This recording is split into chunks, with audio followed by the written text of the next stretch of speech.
नमस्कार दोस्तों, स्वागत आपका हमारे आज के लेक्चर में। पिछले लेक्चर में हमने पढ़ा था सर्वोच्च न्यायालय का क्षेत्राधिकार। आज हम पढ़ेंगे हाई कोर्ट को। हाई कोर्ट में हम क्या क्या पढ़ेंगे? हाई कोर्ट में हाई कोर्ट का गठन पढ़ेंगे, उसके न्यायाधीशों की नियुक्ति कैसे होती है, योग्यता क्या चाहिए, कार्यकाल क्या होता है, पदमुक्त किस प्रकार उनको किया जा सकता है। हाई कोर्ट के क्षेत्राधिकार देखेंगे, जनहित याचिका और न्यायिक सक्रियता। ये दोनों टॉपिक भी काफ़ी महत्वपूर्ण है RAS मेंस के हिसाब से, तो इनको भी हम डिटेल्स में पढ़ेंगे। अब हम सबसे पहले देखते हैं उच्च न्यायालय का गठन। उच्च न्यायालय का गठन होता है दोस्तों अनुच्छेद 214 से लेकर 232 तक उच्च न्यायालय से संबंधित प्रावधान है वो हमारे संविधान में दिए गए हैं। सर्वोच्च न्यायालय यानी सुप्रीम कोर्ट का गठन 124 और हाई कोर्ट का 214। कुछ प्रावधान ऐसे हैं राज्यों से संबंधित जो अगर सेम संघ के प्रावधानों में हम 89 जोड़ दें या 90 जोड़ दें तो वो सेम प्रावधान राज्यों के लिए संविधान में मिलते हैं। ये हम एक ट्रिक के माध्यम से जब अपनी पॉलिटी खत्म होगी उस समय याद करने के उद्देश्य से देखेंगे। अभी हम सिर्फ समझते हैं कि उच्च न्यायालय क्या गठन रचना क्या होगी। रचना वही होगी जो सुप्रीम कोर्ट की होती है। एक इसमें मुख्य न्यायाधीश होगा और अन्य न्यायाधीश होंगे। नियुक्ति कौन करेगा इनकी? नियुक्ति की जाएगी राष्ट्रपति के द्वारा, प्रेसिडेंट के द्वारा। अब नियुक्ति करने का जो सोर्स का आ गया वो होगा कॉलेजियम प्रणाली। अब हम देखते हैं कि क्या हर राज्य के लिए उच्च न्यायालय है। जब संविधान अपना लागू हुआ था उस समय यही लिखा गया था कि प्रत्येक राज्य के लिए एक उच्च न्यायालय होगा। लेकिन बाद में इसमें 7वें संशोधन द्वारा, 7वां अपना संविधान संशोधन हुआ था, उससे इसमें कुछ चेंज किया गया क्योंकि जो छोटे छोटे राज्य थे उन प्रत्येक राज्य के लिए एक उच्च न्यायालय की व्यवस्था करना क्या था, सही नहीं था। वो छोटे राज्यों को मिला करके जो एक जगह हैं उनको एक हाई कोर्ट दे दो, या अगर कोई बड़े हाई कोर्ट के पास में है, कोई छोटा राज्य हो गया, केंद्र शासित प्रदेश हो गए, तो उनको उस राज्य के क्षेत्राधिकार में शामिल कर लिया जाएगा। तो इसमें संसद को ये शक्ति दी गई थी कि वो विधि बना करके 2 या अधिक राज्यों के लिए उच्च न्यायालय का गठन कर सकती है, या एक राज्य या एक से अधिक राज्य और संघ शासित क्षेत्रों को अगर किसी उच्च न्यायालय के अधिकारिता क्षेत्र में लाना चाहती है तो ला सकता है। इसमें चेंज हुआ 7वां संविधान संशोधन द्वारा। ठीक है, अब तो वर्तमान में अपने कितने राज्य हैं? 28 राज्य हैं और 8 क्या हैं? केंद्र शासित प्रदेश है। लेकिन उच्च न्यायालय कितने हैं वर्तमान में भारत में? उच्च न्यायालय हैं दोस्तों 25। 25 में से 7 उच्च न्यायालय ऐसे हैं जिनके एक से अधिक राज्य में या राज्य प्लस केंद्र शासित प्रदेश में उनकी अधिकारिता है, क्षेत्राधिकार है। तो ये टोटल कितने हो गए? 28 और 8 36। मतलब 36 एक तरह से क्षेत्रों के लिए 25 उच्च न्यायालय हैं, जिनमें से 7 उच्च न्यायालय ऐसे हैं जो अपने जो राज्य है उससे बाहर जाकर बाहर उनका क्षेत्राधिकार है अलग अलग राज्यों में। तो ये 7 कौन से हैं इनको हम देख लेते हैं। यहीं लिख देता हूं मैं कि ये 7 कौन से हैं। 7 हाई कोर्ट। सबसे पहला है दोस्तों कलकत्ता हाई कोर्ट। ये कहाँ पर है? एक तो वेस्ट बंगाल में होगा ही, दूसरा इसका जाता है अंडमान एवं निकोबार। ये 2 इसके अधिकारिता क्षेत्र में आ गए, एक स्टेट हो गया और एक यूटी हो गया। दूसरा हो गया Bombay high court. Bombay high court Maharashtra तो आना ही आना है। इसके अलावा गोवा भी इसको दिया गया है। इसके अलावा जो दमन एवं दीव है एवं दादरा एवं नगर हवेली, इन दोनों को मिलाकर अब एक यूटी कर दिया है, तो दादरा एवं नगर हवेली है। ये 3 क्षेत्र क्या है? बम्बई हाई कोर्ट के अंदर आएंगे। इसके बाद है Kerala high court. Kerala high court में एक तो केरल आएगा और दूसरा लक्षद्वीप जो यूटी है, ये इसके अधिकारिता क्षेत्र में आता है। चौथे में है Madras high court. Madras high court में तमिलनाडु प्लस पुदुचेरी, ये आएंगे। पांचवा है पंजाब एवं हरियाणा हाई कोर्ट। इसमें कौन से आएंगे? इसमें तीन आएंगे, एक तो पंजाब ही हो गया, एक हरियाणा हो गया, और एक चंडीगढ़ यूटी है, वो इसके अधिकारिता क्षेत्र में आएगा। छठा हो गया गुवाहाटी हाई कोर्ट। इसमें सबसे ज़्यादा स्टेट हैं। कौन से हैं गुवाहाटी में? एक हो गया असम, एक हो गया नागालैंड, एक हो गया मिजोरम, और एक हो गया अरुणाचल प्रदेश। ये चार स्टेट का एक ही हाई कोर्ट है, गुवाहाटी हाई कोर्ट। और सातवां कौन सा है? सातवां हो गया J&K हाई कोर्ट।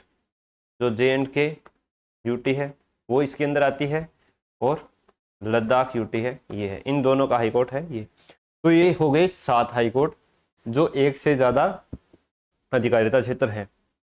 36 अपने पास टोटल स्टेट प्लस यूटी है। तो एक्स्ट्रा कितने हो गए? अंडमान और निकोबार 1, गोवा 2, दादरा नगर हवेली दमन दीव 3, लक्षद्वीप 4, पुदुचेरी 5, पंजाब हरियाणा और चंडीगढ़ इनमें से 2 काउंट करते हैं 7, नागालैंड मिजोरम अरुणाचल 10, और एक लद्दाख 11। तो 11 स्टेट और यूटी ऐसे हो गए जिनके अधिकारिता क्षेत्र दूसरे न्यायालय के अंतर्गत आती है। तो ये हो गए 11। 25 हाई कोर्ट हैं, तो 25 प्लस 11 कितने हो गए? नहीं, अब एक यूटी ऐसी है जिसका अपना खुद का हाई कोर्ट है, और वो है दिल्ली।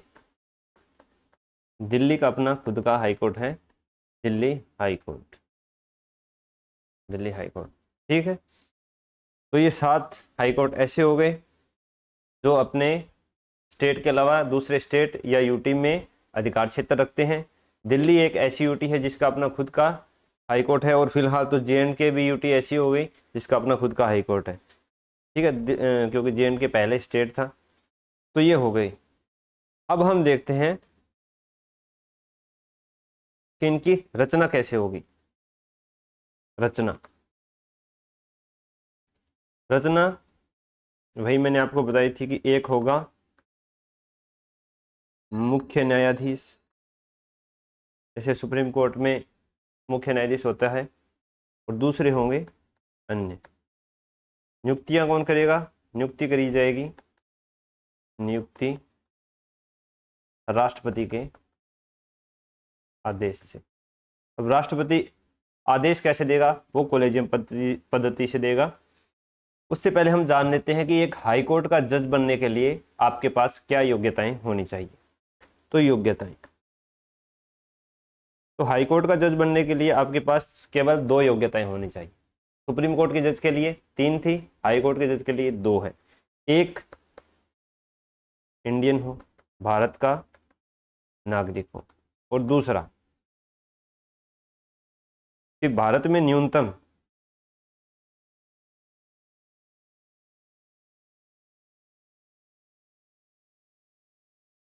10 वर्षों तक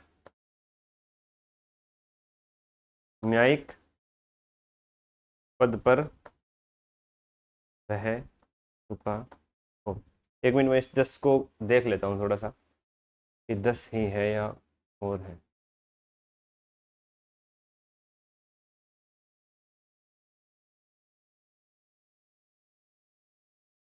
कहीं 7 लिखा है, कहीं 10 लिखा है।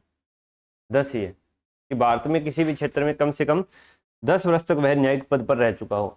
अब न्यायिक पद का क्या अर्थ है कि या तो वो अधीनस्थ न्यायालय में जज हो, या वो एक पब्लिक प्रोसिक्यूटर होते हैं जिसे लोक अधिवक्ता कहते हैं, उसका पद धारण कर चुका हो। मतलब कोई भी न्यायिक पद है वो धारण कर चुका हो 10 वर्ष तक, तो वो हाई कोर्ट में जज बनने की योग्यता रखता है। तीसरी योग्यता, जो कि राष्ट्रपति की नज़र में एक पारंगत विधिवेता हो, वो हाई कोर्ट पे लागू नहीं है। हाई कोर्ट की ये 2 ही योग्यताएं हैं। अब हम देखते हैं इसका कार्यकाल, इसका कार्यकाल कितना होगा?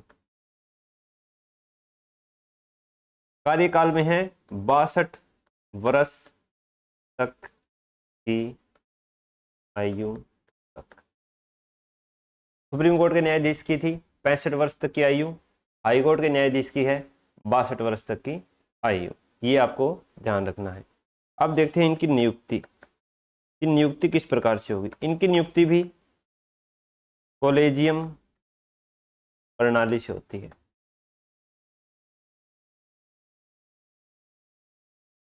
तो कॉलेजियम प्रणाली हाई कोर्ट वाले में कितने हैं? 1+4, इसमें है 1+2, इसमें है टोटल 3, 1 और 2। एक कौन होगा? सुप्रीम कोर्ट में कौन होता है? सीजीआई, सुप्रीम कोर्ट का मुख्य न्यायाधीश। तो हाई कोर्ट में कौन होगा? हाई कोर्ट में भी सीजीआई ही होगा, हाई कोर्ट का मुख्य न्यायाधीश नहीं होगा। इसमें भी सीजेआई, और 2 सुप्रीम कोर्ट के ही वरिष्ठतम न्यायाधीश होंगे, सुप्रीम कोर्ट के वरिष्ठतम न्यायाधीश, ये 3 होंगे। इसके अलावा ये तीनों सलाह करेंगे, किसके साथ परामर्श करेंगे? जिस उच्च न्यायालय में किसी न्यायाधीश को पद पे लाना है, किसी न्यायाधीश को नियुक्त करना है जिस स्टेट के उच्च न्यायालय में, उस उच्च न्यायालय के मुख्य न्यायाधीश से परामर्श करेंगे, उस स्टेट के राज्यपाल से परामर्श करेंगे, और जो अभी सुप्रीम कोर्ट में कोई ऐसा न्यायाधीश है जो उस उच्च न्यायालय में रह के आ चुका है, उससे भी परामर्श कर सकते हैं। तो वो एक परामर्श है। बाकी जो निर्णय होगा वो इन तीनों के आधार पर ही लिया जाएगा, और ये लिखित रूप में अपनी सलाह है वो राष्ट्रपति को देंगे, जिसे राष्ट्रपति नियुक्त करने के लिए बाध्य होगा। तो ये हो गई नियुक्ति। सुप्रीम कोर्ट में 1+4, इसमें 1+2। अब आते हैं इनके स्थानांतरण पर।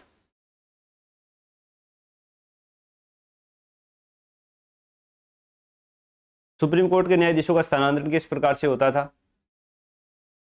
सुप्रीम कोर्ट के न्यायाधीशों का स्थानांतरण करने की जरूरत ही नहीं है, क्योंकि अपने पूरे भारत में एक ही सुप्रीम कोर्ट है, जबकि हाई कोर्ट क्या है?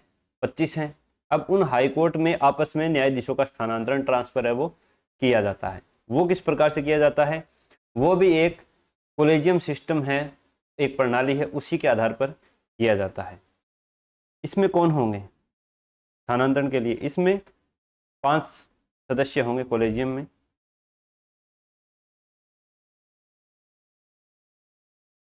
अब देखो, नियुक्त करना है तो 3 सदस्य चाहिए, लेकिन अगर स्थानांतरण करना है तो 5 सदस्य चाहिए। 5 सदस्य में एक होंगे सीजीआई, और दूसरे होंगे 4 वरिष्ठतम न्यायाधीश। कहाँ के? सुप्रीम कोर्ट के। हाई कोर्ट का इसमें कोई भी दखलंदाजी नहीं है। इसमें फिर परामर्श ली जाती है, कहाँ से? 2 बंदों से। 2 कौन होते हैं? ये मुख्य न्यायाधीश होते हैं हाई कोर्ट के। कौन से हाई कोर्ट के?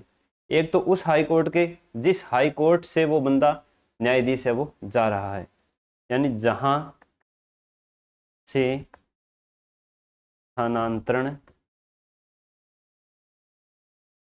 किया जा रहा है उस हाई कोर्ट के मुख्य न्यायाधीश से सलाह मांगी जाएगी। और दूसरा, उस हाई कोर्ट के मुख्य न्यायाधीश से जिस हाई कोर्ट में उसकी नियुक्ति की जा रही है, यानी उसका ट्रांसफर जिस हाई कोर्ट में किया जा रहा है, वहां उस हाई कोर्ट के मुख्य न्यायाधीश से। और जहां पर स्थानांतरण किया जा रहा है, तो आपको इसमें यही ध्यान रखना है कि नियुक्ति के समय कितने हैं? 1+2, और स्थानांतरण के समय 1+4। कई बार हम सोचते हैं कि नियुक्ति है वो एक बड़ी प्रक्रिया है, तो उसमें बंदे ज़्यादा होने चाहिए, जबकि ट्रांसफर है वो एक छोटी प्रक्रिया है, उसमें बंदे कम होने चाहिए। लेकिन ऐसा नहीं, स्थानांतरण में ज़्यादा बंदे हैं और नियुक्ति में कम बंदे हैं। राष्ट्र में नियुक्ति होगी किसके नाम से? राष्ट्रपति के नाम से ही नियुक्ति की जाएगी। राष्ट्रपति एक आदेश जारी करेगा। तभी तो हमने पढ़ा था ना, सुप्रीम कोर्ट का जो न्यायाधीश बनने की योग्यता थी कि उसमें किसी एक हाई कोर्ट में या एक से अधिक हाई कोर्ट में न्यूनतम 5 वर्ष तक न्यायाधीश रह चुका हो। तो एक या अधिक इसीलिए था क्योंकि अलग अलग हाई कोर्ट में उसका ट्रांसफर किया जा सकता है। ठीक है, तो ये 1+4 है, और 2 से परामर्श करेंगे हाई कोर्ट के मुख्य जजों से, जहां से इसको ट्रांसफर किया जा रहा है और जहां पर ट्रांसफर किया जा रहा है। अब हम देखते हैं कि इसका वेतन कितना होगा, वेतन। हालांकि वेतन वाले क्वेश्चन है वो किसी भी परीक्षा में पूछे नहीं जाते हैं, और स्टेट पीसीएस लेवल पे तो बिल्कुल भी नहीं, लेकिन फिर भी देख लेते हैं कि हाई कोर्ट का जो चीफ जस्टिस है इसका वेतन होता है 2.5 लाख, जबकि जो अन्य न्यायाधीश हैं उनका होता है 2.25 लाख रुपए प्रति महीना। इनमें जो ध्यान रखने वाली चीज है वो अब बता रहा हूं। इसमें ध्यान रखने वाली चीज ये है कि इनका वेतन दिया कहां से जाता है। तो इनके जो वेतन और भत्ते होते हैं ये राज्य की संचित निधि,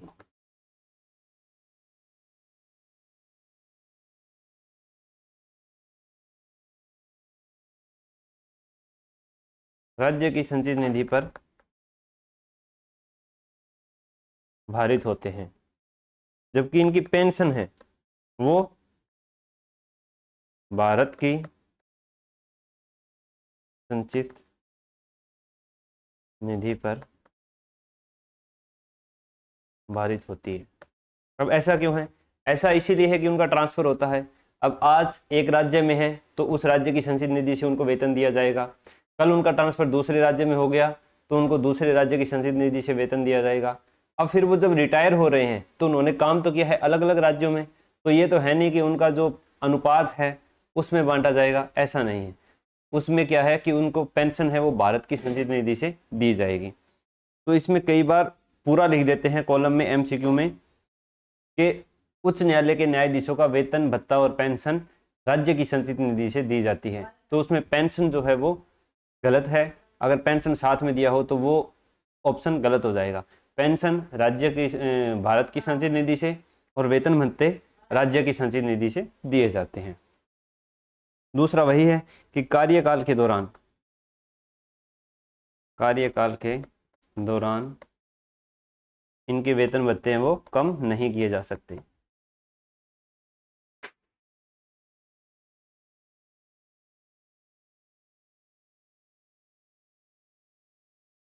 ठीक है, अब हम देखते हैं हाई कोर्ट का क्षेत्राधिकार। उच्च न्यायालय का क्षेत्राधिकार, इसको भी हम 5 बिंदुओं के अंदर देखेंगे। सबसे पहले तो प्रारंभिक या मूल क्षेत्राधिकार, दूसरा रिट क्षेत्राधिकार, तीसरा अपीलीय क्षेत्राधिकार, चौथा अभिलेख न्यायालय के रूप में, और पांचवा है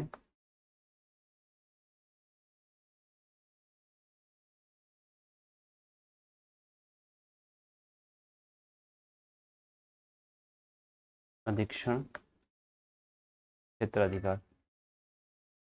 तो ये 5 क्षेत्राधिकार हैं। अब इनको हम डिटेल से देखते हैं। सबसे पहले है प्रारंभिक या मूल क्षेत्राधिकार।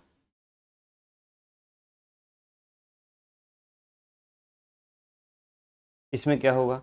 इसमें वही मामले हैं जो सीधे के सीधे उच्च न्यायालय में लाए जा सकते हैं। एक तो हो गया मूल अधिकारों वाला ही, जो अनुच्छेद 226 के अनुसार सीधे हाई कोर्ट में लाए जा सकते हैं। दूसरा जो विवाह, तलाक, उत्तराधिकार से संबंधित मामले हो गए, ये सीधे के सीधे हाई कोर्ट में लाए जा सकते हैं। इसके अलावा संसद और राज्य विधानमंडलों के सदस्यों के निर्वाचन से संबंधित मामले हैं, वो हाई कोर्ट में लाए जा सकते हैं। तो इसको हम लिख देते हैं कि वे मामले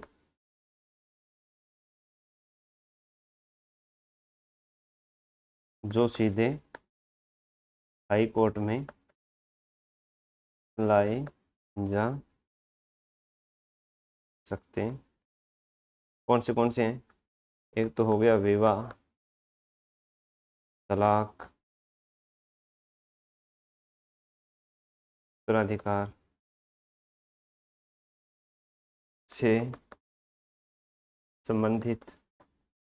दूसरा हो गया संसद और राज्य विधानमंडलों के सदस्यों के निर्वाचन से संबंधित मामले।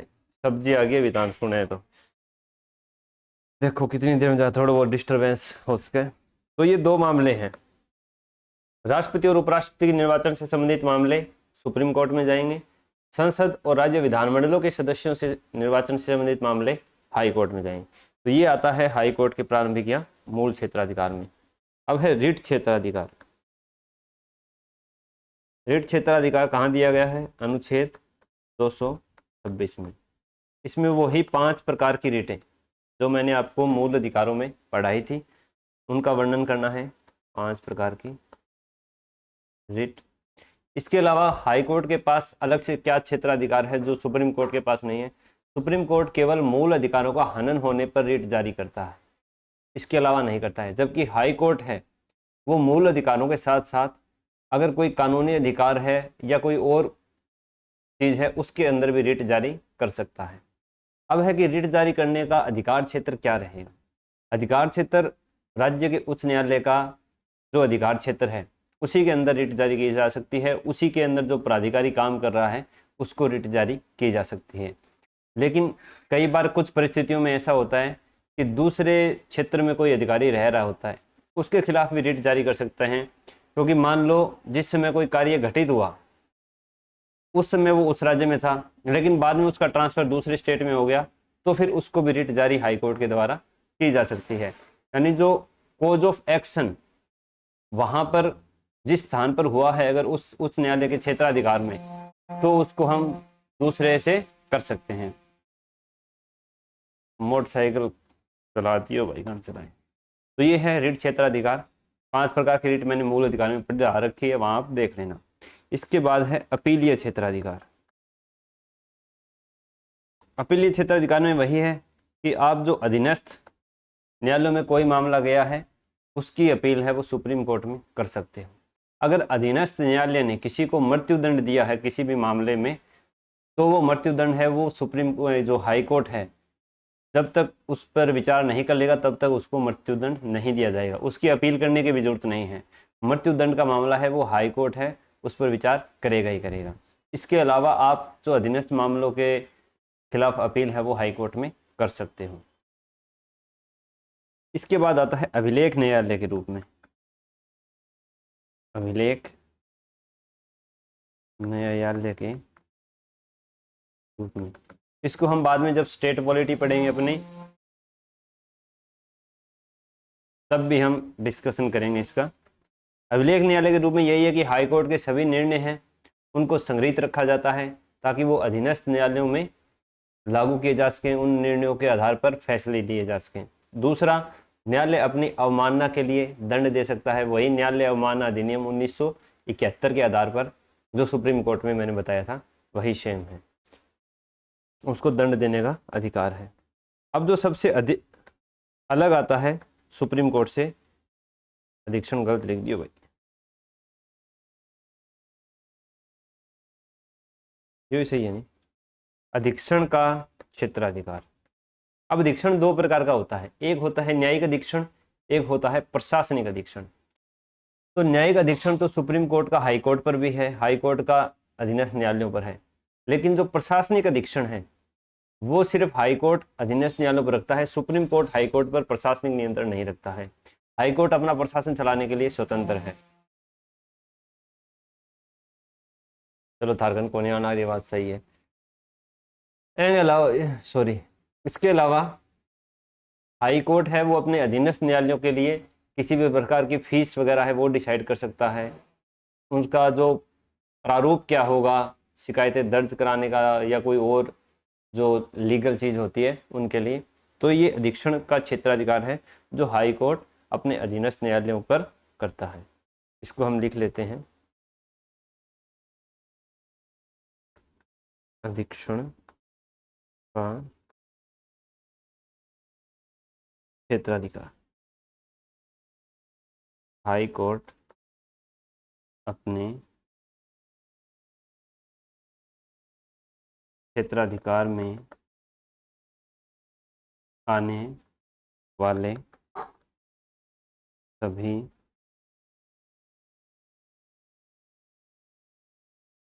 न्यायालयों का अधीक्षण करता है ताकि वे सुचारू तरीके से कार्य करें और न्याय का प्रशासन सुनिश्चित हो सके। ठीक है, ये है अधीक्षण का क्षेत्राधिकार। अब हाई कोर्ट सुप्रीम कोर्ट है, दोनों को हायर जुडिशरी बोला जाता है, वो पैरेलल है दोनों। ठीक है, और इनको लोअर जुडिशरी बोला जाता है, सबऑर्डिनेट जुडिशरी बोला जाता है अधीनस्थ न्यायालयों को। तो ये है इसका अधीक्षण का क्षेत्राधिकार। तो ये हो गया इसका क्षेत्राधिकार कंप्लीट। अब हम देखते हैं कि न्यायपालिका की स्वतंत्रता सुनिश्चित करने वाले प्रावधान। न्यायपालिका की स्वतंत्रता सुनिश्चित करने वाले प्रावधान कौन से प्रावधान हैं? एक तो हो गया कि न्यायाधीशों की नियुक्ति है वो कॉलेजियम प्रणाली पर होती है, इसलिए न्यायपालिका की स्वतंत्रता सुनिश्चित रहती है। कार्यपालिका का उसमें किसी भी प्रकार का दखल अंदाजी नहीं होती है। दूसरा है कि जजों की पद मुक्ति है, उसकी कठोर प्रक्रिया है। जो जांच समिति का गठन होता है उसमें भी न्यायिक अधिकारी है, वही उसकी जांच करते हैं। तो ये भी न्यायपालिका की स्वतंत्रता सुनिश्चित करता है ताकि वो किसी कार्यपालिका या विधायिका के दबाव में आकर के अपने निर्णय ना सुनाए। तीसरी चीज़ है कि सुप्रीम कोर्ट और हाई कोर्ट के जजों के आचरण से संबंधित संसद में या विधानमंडलों में किसी प्रकार की चर्चा नहीं की जा सकती है जब तक उनको हटाने की प्रक्रिया शुरू नहीं हो गई है, प्रस्ताव नहीं लाया गया है। तब तक ऐसा नहीं कहा जाएगा कि उस न्यायाधीश का चरित्र है वो ऐसा है, वो रिश्वत ले रहा है, ये ऐसी कोई बात नहीं। सिर्फ और सिर्फ तभी न्यायाधीशों के आचरण पर चर्चा होगी जब किसी भी न्यायाधीश को हटाने का प्रस्ताव है वो लाया गया है। इसके अलावा न्यायपालिका है वो अपनी आंतरिक प्रक्रिया के संचालन में स्वतंत्र है। ऐसे नहीं है कि हम न्यायपालिका को दोषी ठहराते रहें कि आप इस मामले में इतनी ज़्यादा तारीखें क्यों दे रहे हो, मामले को बार बार तारीख देकर आगे क्यों बढ़ा रहे हो। ऐसा उन पर कोई भी दबाव नहीं डाला जा सकता। वो अपना कार्य करने के लिए स्वतंत्र है कि किस विधि से किस प्रकार उनकी कार्यवाही का संचालन होगा। जिस प्रकार संसद में है ना, लोकसभा और राज्यसभा को भी अपनी कार्यवाही सुनिश्चित करने का अधिकार है, वैसे ही न्यायपालिका को भी है। इसके बाद है कि सुप्रीम कोर्ट और हाई कोर्ट के जो जजेज हैं उनके वेतन भत्ते में किसी भी प्रकार के उनके कार्यकाल के दौरान कटौती नहीं की जा सकती है, सिर्फ और सिर्फ वित्तीय आपातकाल में ही कटौती की जा सकती है। ठीक है, और इसके बाद है लास्ट कि सुप्रीम कोर्ट का जज अवकाश प्राप्ति के बाद यानी जब वो रिटायर हो जाएगा उसके बाद किसी भी न्यायालय में वकालत नहीं कर सकता है। हालांकि अब थोड़ा सा हमें बदलाव देखने को मिल रहा है कि सुप्रीम कोर्ट के जजों को राज्यपाल बना दिया जा रहा है, राज्यसभा में नॉमिनेट कर दिया जा रहा है। तो ये एक तरह से सही नहीं है।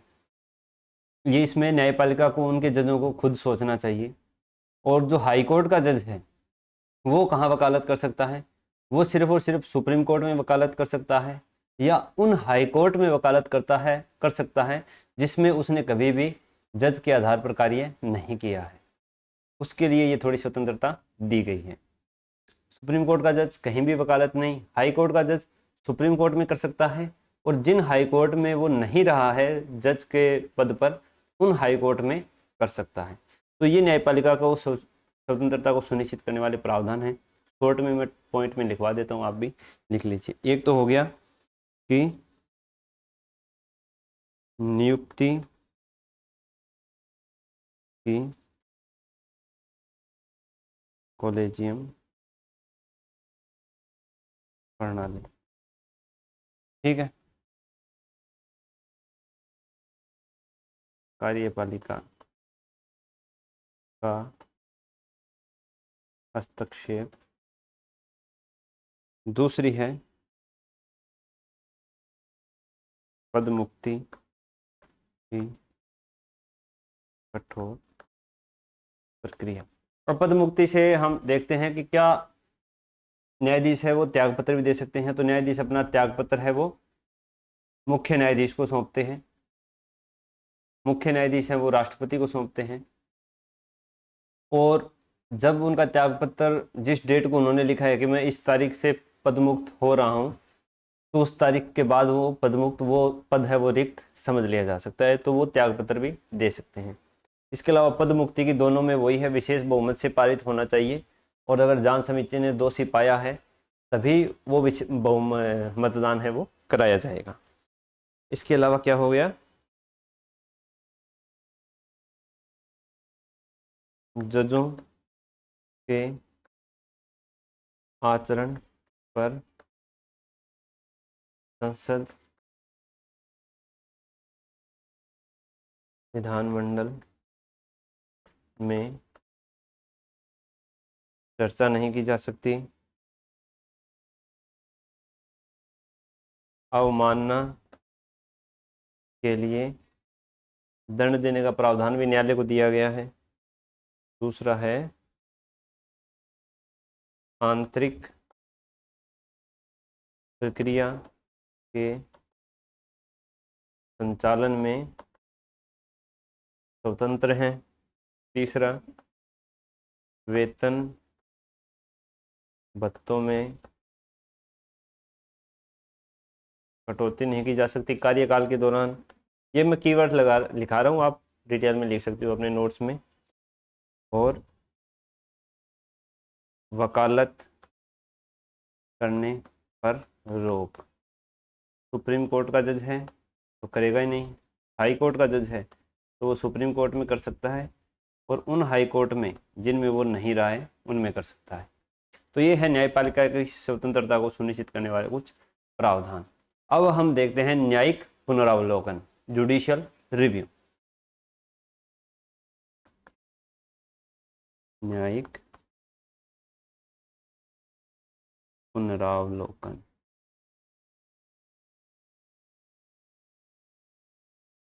जुडिशियल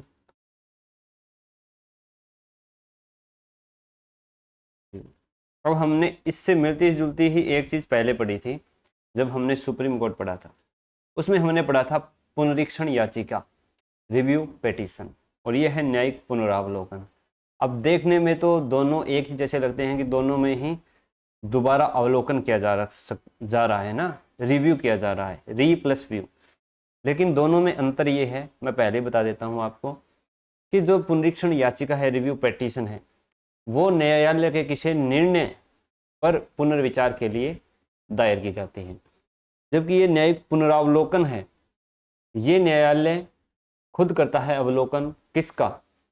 कि अगर संसद ने कोई विधि बनाई है उसका, राष्ट्रपति ने कोई अध्यादेश जारी किया है उसका, या कोई अन्य सरकारी प्राधिकारी है उसने कोई अध्यादेश जारी किया है, उसका अवलोकन कि वो संविधान सम्मत है या नहीं, वो कहीं मूल अधिकारों का हनन तो नहीं कर रहा, कहीं संविधान के मूल ढांचे के विरुद्ध तो नहीं है। तो ये होता है न्यायिक पुनरावलोकन। लिख लीजिए थोड़ा, न्यायिक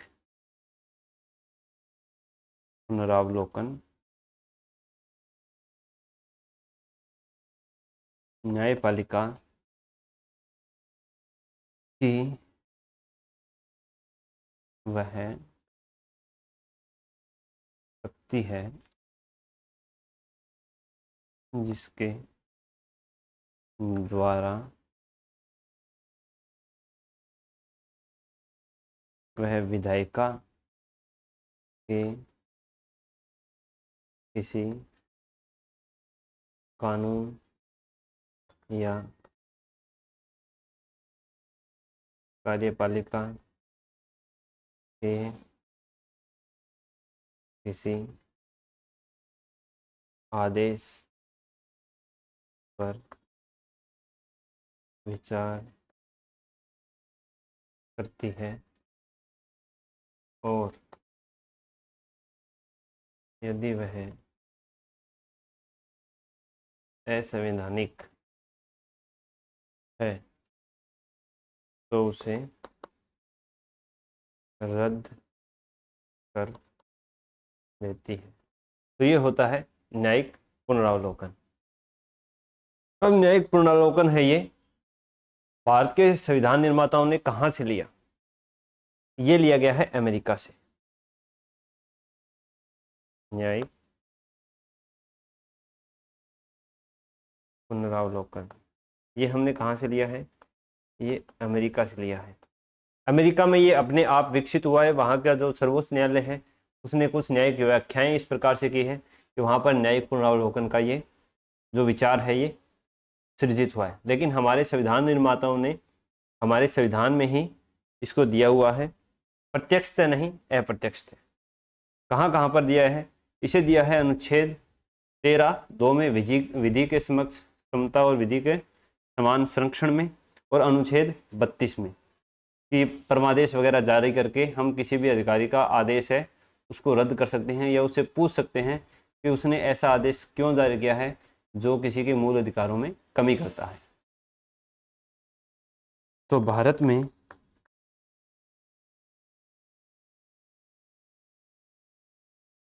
सॉरी जो 13(2) है वो ये नहीं है। 13(2) ये है कि अगर कोई भी विधि संसद के द्वारा बनाई जाती है या अध्यादेश पारित किया जाता है राष्ट्रपति के द्वारा, तो वो उस सीमा तक शून्य होगा जिस सीमा तक वो मूल अधिकारों का उल्लंघन करता है। तो ये एक न्यायिक पुनरावलोकन का विचार है। विधि के समक्ष समता और वो तो अनुच्छेद 14 में। भारत में न्यायिक पुनरावलोकन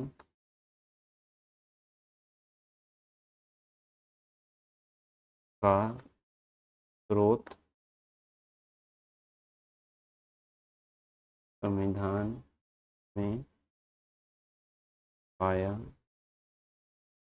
जाता है। इसे अनुच्छेद 13(2) और 32 में देखा जा सकता। ठीक है, तो ये अप्रत्यक्ष है। ये नहीं है कि प्रत्यक्ष रूप से कोई अनुच्छेद में सीधा डाल दिया है कि न्यायपालिका पुनरावलोकन करेगी, ऐसा नहीं। ठीक है, बाद में इसको मूल ढांचे में कब शामिल किया गया न्यायिक पुनरावलोकन को, कि जिससे यह एक तरह से इसकी प्राण प्रतिष्ठा कर दी गई हो। ये हुआ राजनारायण केस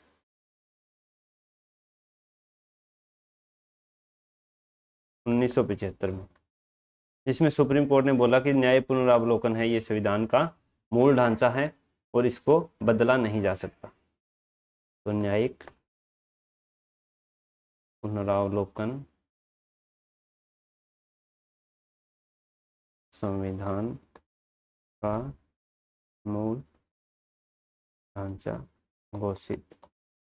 अब जो पिछला ये RS 2025 हुआ था 24 फरवरी 25 में, उसमें कुछ केस दिए हुए थे और उनके आगे दिया हुआ था कि ये किससे संबंधित है। तो ये कि प्रश्न आ सकता है कि भारतीय संविधान का मूल ढांचा के अनुसार कौन से केस हैं वो आए हुए हैं। तो एक केस उनमें से ये हो सकता है, ये याद कर लेना। केशवानंद भारतीय विवाद है, वहाँ से मूल ढांचे की शुरुआत हुई थी। अमेरिका का भी देख लेते हैं कि अमेरिका में किस प्रकार से आया था ये। अमेरिका में एक केस हुआ था मार्बरी बनाम मेडिसन केस। उसमें सर्वोच्च न्यायालय ने ये न्यायिक पुनरावलोकन की धारणा है उनका प्रतिपादन किया था। जस्टिस मार्शल थे उनका नाम। ठीक है, अब हम देखते हैं कि न्यायिक सक्रियतावाद क्या है।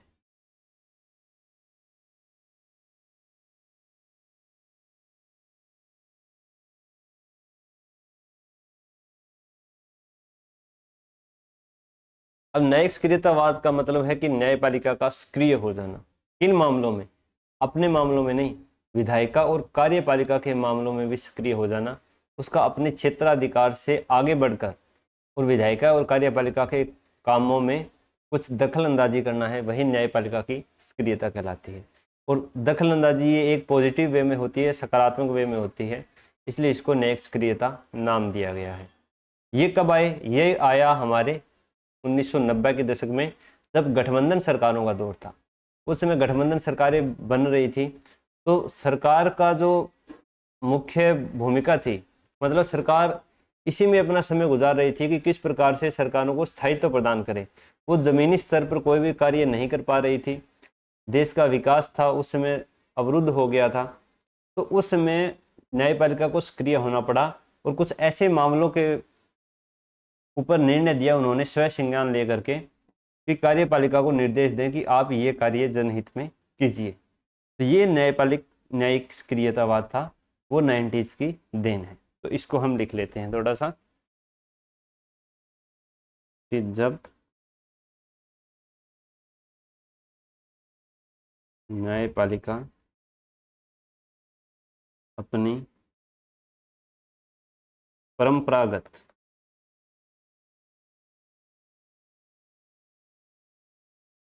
न्यायिक भूमिका का अतिक्रमण करके विधायिका और कार्यपालिका के क्षेत्र में विधायिका और कार्यपालिका के क्षेत्राधिकार में हस्तक्षेप करती है,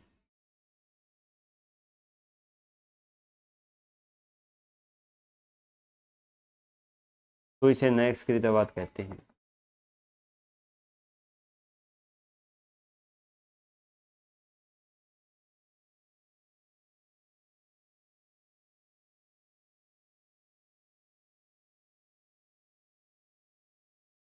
दूसरे शब्दों में विधि का निर्माण तथा प्रशासन के क्षेत्र में, दूसरे शब्दों में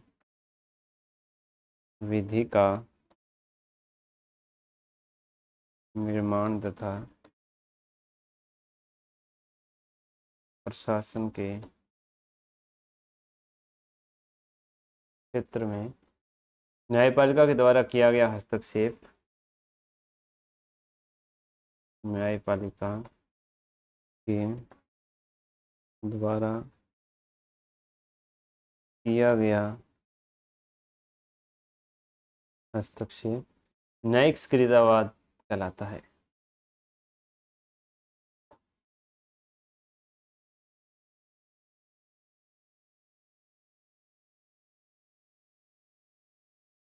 न्यायिक सक्रियतावाद कहलाता है। तो क्या ये न्यायिक सक्रियतावाद है, ये अपने संविधान में कहीं पर दिया हुआ है? तो संविधान में न्यायिक सक्रियतावाद का उल्लेख कहीं भी नहीं है। यह न्यायपालिका की अपनी खोज है, यह न्यायपालिका के द्वारा स्वयं सर्जित किया हुआ है। तो इसको भी लिख देते हैं,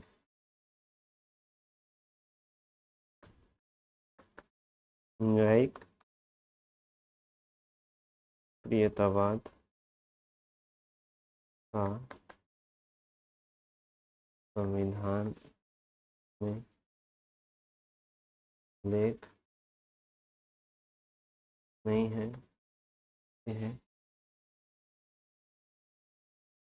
न्यायपालिका द्वारा स्वयं विकसित की गई क्षेत्र से अवधारणा है।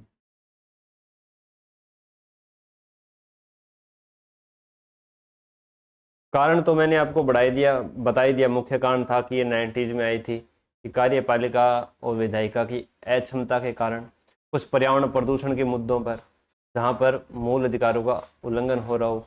एक अपना जो अनुच्छेद 21 है जिसमें जीवन जीने का अधिकार है, उसकी इतनी व्यापक व्याख्या हो गई कि जिसमें न्यायपालिका को कुछ निर्देश है वो कार्यपालिका को देने पड़े। तो इसके कारण क्या रहे? कारण विधायिका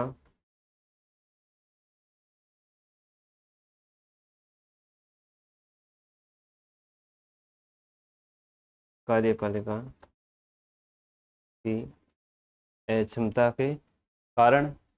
दूसरा हो गया आर्टिकल 21 के कारण, मैंने आपको बता दिया। तीसरा हो गया कुछ सक्रिय जजों, इनमें PN भगवती का नाम सबसे पहले आता है, जो अपने CJI रह चुके हैं। इनकी भूमिका के कारण इन्होंने जनहित याचिका है उसकी अवधारणा को अमल में लाया, उसका सृजन किया, तो इनके कारण भी हुआ। और जनहित याचिका प्रणाली का नियम, इसके कारण भी नेक्स्ट क्रियतावाद है उसको बढ़ावा मिला। अब हम देखते हैं कि जनहित याचिका प्रणाली क्या है, यानी जनहित याचिका। जनहित याचिका बड़ा लिख देता हूँ, जनहित। जनहित याचिका में जनहित शब्द है।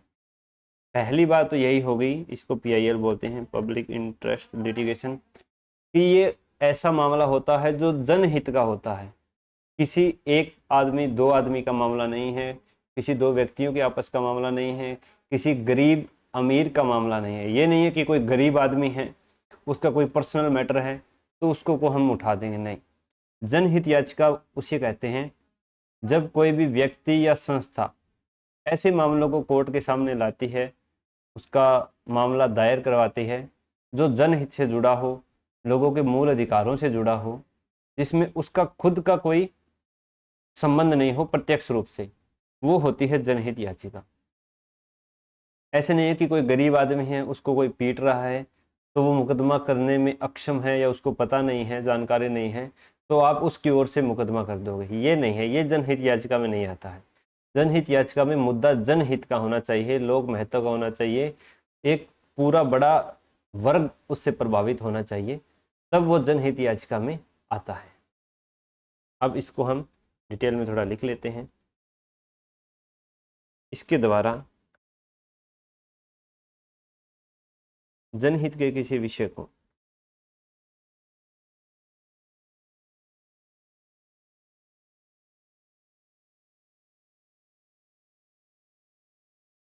न्यायालय में किसी ऐसी व्यक्ति के द्वारा उठाया जाता है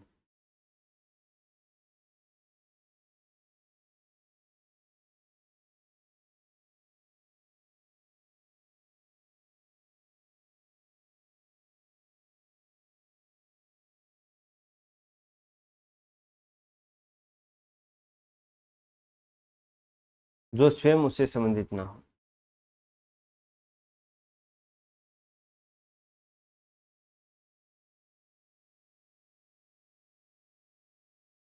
मतलब अगर दिल्ली में यमुना की सफाई से संबंधित किसी को जनहित याचिका डालनी है तो जरूरी नहीं है कि वो दिल्ली का ही निवासी हो। एक नागालैंड का नागरिक भी दिल्ली में यमुना की सफाई के लिए जनहित याचिका है वो सुप्रीम कोर्ट में दायर कर सकता है। ये है इसका मतलब। दूसरा कि ये प्रणाली आई कैसे। ये प्रणाली आई, एक होता है लोकस स्टेंडी। इसका मतलब है कि जो व्यक्ति प्रताड़ित है, जिसके खिलाफ कोई अपराध हुआ है या जो पक्ष प्रभावित है, केवल वही व्यक्ति मुद्दा मामले में न्यायालय में उठाएगा। तो इसको कम करते हुए पहले शुरुआत में यही था कि जो व्यक्ति जिस व्यक्ति का संबंध किसी मामले में नहीं है तो वो उससे संबंधित मामला है न्यायालय में नहीं ला सकता। लेकिन जनहित के विषय में न्यायालय ने ये माना कि जनहित का विषय है तो कोई भी उस मामले को न्यायालय में उठा सकता है। मान लो दो बंदे हैं, लड़ रहे हैं, आप उनको देख रहे हो, तो दोनों बंदों का लड़ने का जो मामला है वो आप न्यायालय में नहीं लेके जा सकते कि इसने इसको मारा पिटाई कर दी मुकदमा दायर करो, नहीं। उन दोनों में से कोई एक बंदा जाके मुकदमा दायर करवाएगा तभी मुकदमा दायर होगा। नहीं तो ऐसा होगा कि दोनों लड़ रहे हैं, आपने जाके मुकदमा दायर करवाया, इतने में दोनों ने आपस में सुलह कर ली, फिर दोनों एक साथ काम पर जा रहे हैं। तो मामला जनहित का ही होना चाहिए, ये यहाँ पर ध्यान रखने वाली बात है। जो CJ रह चुके हैं अपने PN भगवती, उनको जनहित याचिका का जनक माना जाता है। तो जनहित याचिका का जनक भारत में इन्होंने बताया कि कोई एक पोस्ट कार्ड भी आता है ना, पोस्ट कार्ड को भी याचिका के रूप में स्वीकार किया जा सकता है, के रूप में स्वीकार। अब जिन्होंने उन्होंने उस समय ये बात बोली तो उस समय न्यायालय में बहुत सारे पोस्ट कार्ड भी आने शुरू हो गए। इस पोस्ट कार्डों को खोलने के लिए, देखने के लिए अलग से इन्होंने व्यवस्था बनाई, लोगों को नियुक्त किया, वो पोस्ट कार्ड खोल खोल के देखते थे। अब भारत में यही है कि अगर लोगों को अपना दुख प्रकट करने का कोई मौका दे दिया ना, तो लोगों में इतना दुख भरा हुआ है कि वो फिर भर भर के सुनाते हैं। तो इतने पोस्ट कार्ड आए, इतने पोस्ट कार्ड आए जिनकी कोई हद नहीं है। किसी की भैंस चोरी हो गई, किसी का पड़ोसी लड़ रहा है, किसी ने किसी की खेत की मेड़ है वो दाब ली है, कोई किसी का प्लॉट छीन रहा है, तो ऐसे मामले आए। उसके बाद अब ये हालांकि चलन में नहीं है, तो ये पीएन भगवती जी है, इनको जनहित याचिका का जनक भारत में माना जाता है। अब देखते हैं कि जो न्यायिक सक्रियतावाद है इसकी कुछ आलोचना की जाती है। आलोचना में क्या है? आलोचना क्या होती है? किसी प्रकार की तर्कसंगत रूप से बुराई करना, उसको हम आलोचना बोलते हैं। एक तो यही है कि ये आर्टिकल 50 जो है, शक्तियों के पृथक्करण का सिद्धांत, उसका उल्लंघन करता है।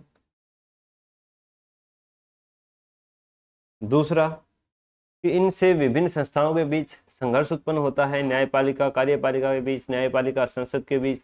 कार्यपालिका कुछ करती है, न्यायपालिका उसको रद्द कर देती है। न्यायपालिका अपने आप से कुछ निर्देश करने का निर्देश देती है, कार्यपालिका उसको जमीनी स्तर पर कर नहीं पाती है। तो जो विधायिका, कार्यपालिका और न्यायपालिका है, उनमें आपसी संघर्ष को बढ़ावा मिलता है। ये शॉर्ट फॉर्म आप समझते रहना। तीसरा है कि इससे कार्यपालिका का मनोबल गिरने लगता है, क्योंकि काम कार्यपालिका का है जो भी करना है, लेकिन उसमें हस्तक्षेप कौन कर रही है? न्यायपालिका। तो कार्यपालिका का मनोबल क्या होगा? मनोबल कम होने लगता है। दूसरा कि ये न्यायपालिका की दक्षता को प्रभावित करता है। अब न्यायालय को काम करना होता है न्याय का, जो संसद ने विधि बनाई उसके अनुसार। न्यायपालिका काम ये कर रही है कि आप यमुना की सफाई करवाओ अपने आप से, आप है वो मोटर वाहन परिवहन कैसे चलेगा ये हम बताते हैं, ये ऐसे करो। जबकि खुद सुप्रीम कोर्ट में 4 करोड़ मामले लंबित पड़े, सुप्रीम कोर्ट में नहीं, पूरे देश के न्यायालयों में, सॉरी, 4 करोड़ मामले लंबित हैं। कोई ऐसा व्यक्ति है वो जेल में पड़ा है जिसके मामले पर विचार नहीं हो पा रहा है, बाद में विचार होता है 10 साल बाद, तो वो निर्दोष पाया जाता है। तो 10 साल तक वो जेल में रहा, उसकी भरपाई कौन करेगा? इसके मामले में न्यायालय क्या है? चुप है। खुद की दक्षता सुधारनी है नहीं, दूसरों के काम में हस्तक्षेप करना है। इस प्रकार से इसकी आलोचना की जा रही है। कि मैं भी अवमानना ना कर दूं यार। स्वयं न्यायालय की दक्षता प्रभावित होती है,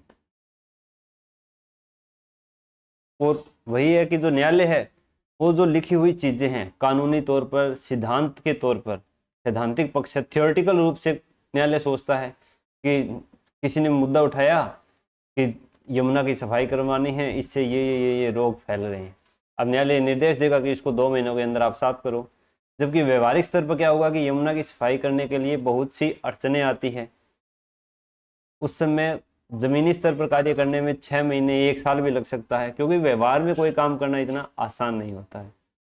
जैसे कोई का हम प्लान बनाते हैं कि हम ये करेंगे, ये करेंगे, ये करेंगे, घूम के आएंगे, जाएंगे, होटल में रहेंगे, यहाँ जाएंगे, वहाँ जाएंगे, आ जाते हैं। लेकिन जब रियल में घूमने जाते हैं तब हमें किन किन कठिनाइयों का सामना करना पड़ता है। कभी ट्रेन छूट जाती है, गाड़ी लेकर जा रहे हो तो गाड़ी पंक्चर हो जाती है, कहीं पर ट्रैफिक मिल जाता है, कहीं होटल वो सारे बुक मिलते हैं। तो जब हम वो काम करते हैं तब हमें पता चलता है कि इसमें कितनी कठिनाइयाँ हैं। जबकि न्यायालय को तो काम करना है नहीं, सिर्फ निर्देश देना है। तो इसमें ये भी विरोधाभास का कारण बनता है कि न्यायपालिका कानूनी और सैद्धांतिक पक्ष से सोचती है, जबकि कार्यपालिका व्यवहार में वो कार्य करती है ना, तब उनको पता होता है। तो ये है इसकी आलोचना। अब हम देखते हैं कि इसका महत्व क्या है। अब न्यायिक सक्रियता का महत्व भी बहुत है। पेपर में तो दोनों ही पूछे जा सकते हैं ना, कि आलोचना कीजिए न्यायिक सक्रियता की, या न्यायिक सक्रियता का परिभाषित करते हुए इसका महत्व बताइए। तो महत्व बताते हैं, लिख लीजिए। इसके कारण एक ऐसे संक्रमण काल में एक ऐसे संक्रमण काल में संविधान की रक्षा करने में मदद मिलती है। संविधान की रक्षा करने में मदद मिलती है जब विधायिका और कार्यपालिका अक्षमता का शिकार हो जाती है। जब विधायिका और कार्यपालिका अक्षमता का शिकार हो जाए। दूसरी है कि इससे मौलिक अधिकारों का क्षेत्र व्यापक हुआ है। पर्यावरण का अधिकार, इंटरनेट का अधिकार, बिजली का अधिकार, शिक्षा का अधिकार, जो 21 कै में जोड़ दिया गया। मौलिक अधिकारों का क्षेत्र व्यापक हुआ है। दूसरा है कि सार्वजनिक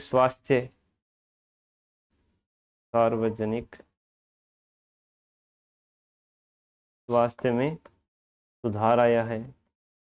पर्यावरण की रक्षा हुई है। पर्यावरण की रक्षा हुई है। तो ये न्यायिक सक्रियतावाद का महत्व है। ये हमें कुछ फायदे भी मिले हैं इससे। अब हम करते हैं इसका मूल्यांकन कि अच्छा है कि बुरा है। अब मूल्यांकन में हमें क्या बताना है कि कुछ कुछ बुराई है लेकिन सामान्य तौर पर ये सही है।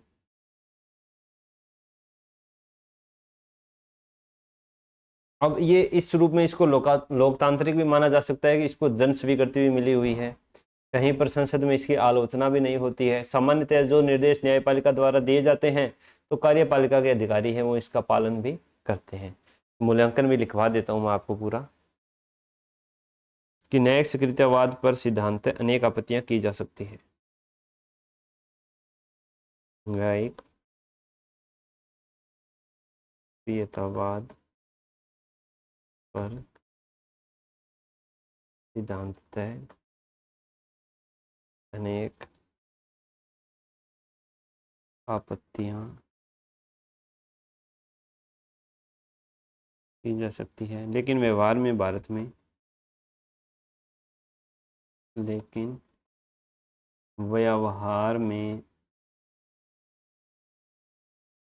भारत में इसका प्रभाव सकारात्मक रहा है।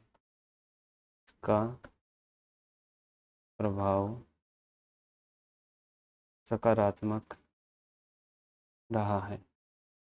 भारत में न्यायिक सक्रियतावाद को इस रूप में भारत में न्यायिक सक्रियतावाद को इस रूप में लोकतांत्रिक भी माना जा रहा है क्योंकि इसे जन स्वीकृति मिली हुई है। लेकिन फिर भी न्यायिक सक्रियतावाद को केवल न्यायिक सक्रियतावाद को केवल एक अल्पकालिक समाधान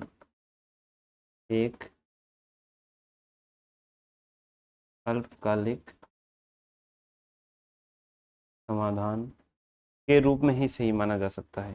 के रूप में ही सही माना जा सकता है, एक दीर्घकालिक नीति के रूप में ही नहीं। एक दीर्घकालिक नीति के रूप में नहीं, क्योंकि ये एक अल्पकालिक समाधान है। ऐसा नहीं है कि इसको लागू करते रहें तो उससे क्या होगा कि कार्यपालिका और विधायिका निष्क्रिय हो जाएगी। बस न्यायपालिका जो निर्देश दे रही है वही काम करती रहेगी। तो इसके लिए भी 2 लाइन लिख लेते हैं। सर्वोत्तम तो यह होगा, सर्वोत्तम तो यह होगा कि सरकार के तीनों